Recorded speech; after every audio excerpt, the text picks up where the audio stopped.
ሰላም ውድ የአትሮኖስ ዩቲዩብ ቻናል ቤተሰቦች በያላችሁበት ሰላማችሁ ይብዛልኝ። ዛሬም በአንድ ቪዲዮ መጠናል። እስከ ፕሮግራሙ ፍጻሜ ድረስ አብራችሁን ቆዩ።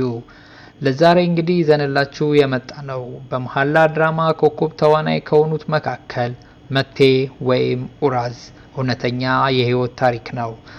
በድጋሚ እስከ ፕሮግራሙ ፍጻሜ አብራችሁን ቆዩ። የኡራዝ የጥበብ ጉዞ ታሪካችን የሚጀምረው እንደ አውሮፓውያን አቆጣጠር ሐምሌ 30 1987 ዓመተ ምህረት በቱርክ ውብ ከተማ ኢስታንቡል ውስጥ ነው።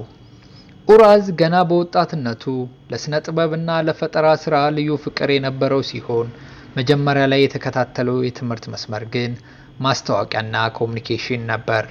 ከታዋቂው የኢስታንቡል ቢልግ ዩኒቨርሲቲም በዚህ ዘርፍ ተመርቋል።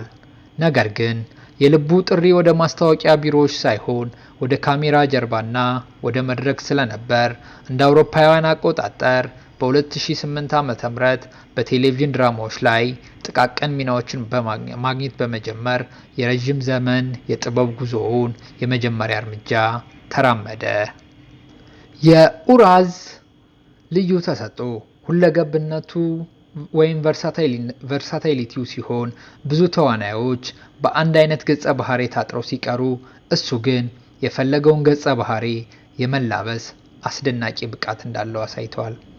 ኡራዝ በባህሪው ተጫዋች በመሆኑ በቆም ነገር ስታንዳፕ ኮሜዲዎች እና ቀለል ባሉ የፍቅር ኮሜዲዎች እንደ አይን ድራማ የብዙዎችን ልብ ማሸነፍ ችሏል።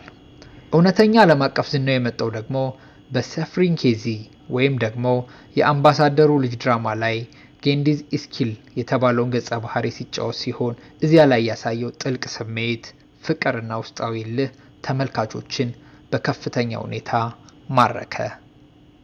እንዲሁም ደግሞ አስክሩስ በተባለው ድራማ ላይ ካርትል የተባለውን የሮማኒ ማህበረሰብ መሪ ሆኖ ሙሉ ለሙሉ ተቀይሮ ቀረበ። ለዚህ ሚና ጸጉሩን በመቀየርና ጠንካራ የጎዳና ላይ ባህሪን በመላበስ ተዋናይነቱን አረጋገጠ። ይህ የችሎታው ማማ ላይ መድረስ ደግሞ ወደ ሳክል ቤን ወይም ደግሞ ሎስት ኢን ላቭ መራው። በዚህ ድራማ ላይ ኡራዝ የሀብታም ቤተሰብ ልጅ የሆነውንና በሁለት ሴቶች በናዝና በኤንጀላ መካከል የፍቅር ውሳኔ ውጥረት ውስጥ የወደቀው መቴ የተባለውን ዋና ገጸ ባህሪ ሆኖ ተጫወተ። በኃላፊነትና በልብ ትዕዛዝ መካከል የሚዋልለው የመቴን ስነ ልቦና በብቃት በመተረክ የድርሰቱን ውበት አድምቆታል።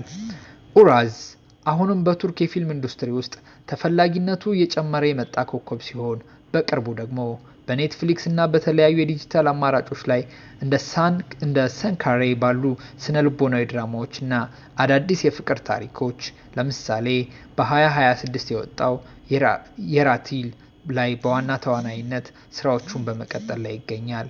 የኡራዝ ታሪክ ደግሞ የሚያሳየን በአንድ መስመር ብቻ ሳይወሰኑ በጥረትና በክህሎት ራስን ሁል ጊዜ ማሻሻል እንደሚቻል ነው። ውድ የዩቲዩብ ቻናል ቤተሰቦቻችን እንግዲህ ስለ መቴ ወይም ደግሞ ኡራዝ ይዘንላችሁ የመጣነው ፕሮግራም ይህን ይመስል ነበር። በቀጣይ በሌላ ፕሮግራም እስክንገናኝ ድረስ መልካም ጊዜ ይሁንላችሁ። መልካም ሳምንት